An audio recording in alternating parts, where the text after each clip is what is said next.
এবং তারা যখন পানি বড় বড় যে ময়লা আবর্জনা সেগুলো কিন্তু ফেলে রেখেছে। পানি জমানোর জন্য যা যা করা করতে হয়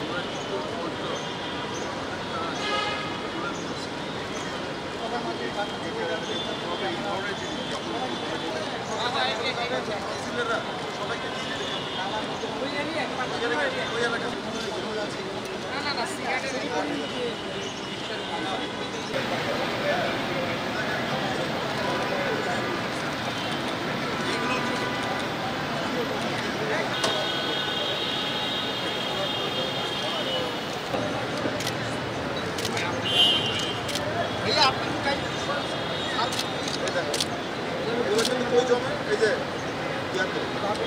ডাবের খোসা, চিপসের প্যাকেট 2, আবার চিপসের প্যাকেট দিলাম 1 টাকা, ডাবের খোসা দিলে 2 টাকা, বালতি দিলে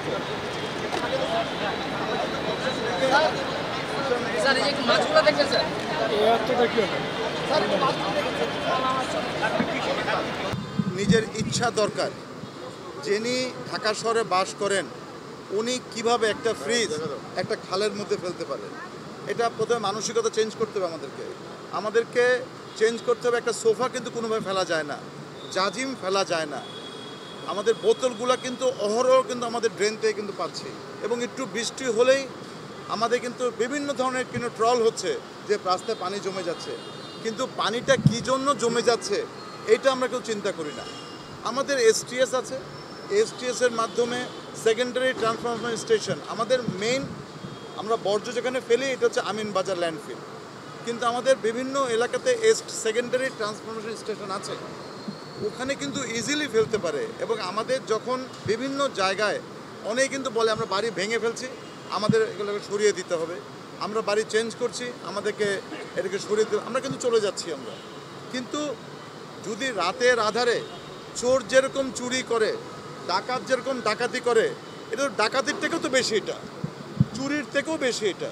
তাই আমি মনে করি আজকে ধন্যবাদ জানাই আমাদের গণপ্রজাতন্ত্রী বাংলাদেশ সরকারের মাননীয় প্রতিমন্ত্রী এখানে এসছেন নিজের সচক্ষে দেখার জন্য।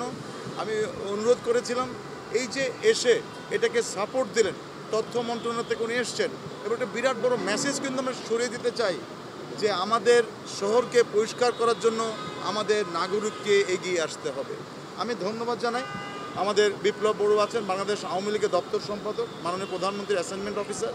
আমি দেখছি এখানে গাজী মেজবাউল হক সাচ্চু স্বেচ্ছাসেবক লীগের সভাপতি এখানে আছেন, আমাদের ওয়ার্ড কাউন্সিলররা আছেন, এবং আপনারাও আছেন। এটিকে আমরা এখানে ধরে রাখতে চাই, এবং আমি অনুরোধ করব সবাইকে এসে দেখার জন্য। স্কুলের বাচ্চারা কিন্তু আসছে, স্কুলে কলেজের পড়ুয়া আসছে। আমাদের কাজটা কি হবে? এই শহর আমাদের, এখানে আমরা থাকি, এখান থেকে উপার্জন করি, এখান থেকে পড়াশোনা করি। আমাদেরও কিন্তু দায়িত্ব আছে। দায়িত্বটা কি? নির্দিষ্ট ময়লাটা নির্দিষ্ট জায়গায় যেন ফেলি, না হলে অল্প বৃষ্টিতেই আমাদের কিন্তু ড্রেনগুলো আটকে যাচ্ছে, খালগুলো আটকে যাচ্ছে। এখানে কিন্তু 2 ধরনের চ্যালেঞ্জ আপনারা দেখেছেন, যেখানে কিন্তু গাপ্পি মাছ আছে। মাছ যদি পরিষ্কার পানি পায় তাহলে কিন্তু মাছ কিন্তু বাঁচবে, এবং সে মাছ কিন্তু আমাদের লার্ভা খেয়ে ফেলবে। কিন্তু আমরা তরল বর্জ্য যেরকম করে ফেলে দিচ্ছি, আমাদের মানুষের পয়ঃবর্জ্য আর কঠিন বর্জ্যও কিন্তু আমরা ফেলে দিচ্ছি। অর্থাৎ দূষণ কিন্তু 2 ভাবে করছে। একটা হলো মানুষের পয়ঃবর্জ্য, আর হচ্ছে হলো কঠিন বর্জ্য। 2টি জন ফেলে দিচ্ছে। ইট ইজ ইম্পসিবল সিটি কর্পোরেশনের জন্য। আমি এখন বলেছি যারা যারা বর্জ্য ফেলবে, আমরা যদি দেখতে পারি চোর চুরি করলে যে আইনের ধারায়, ঠিক আমিও মনে করি এটা একটা বড় ডাকাতি।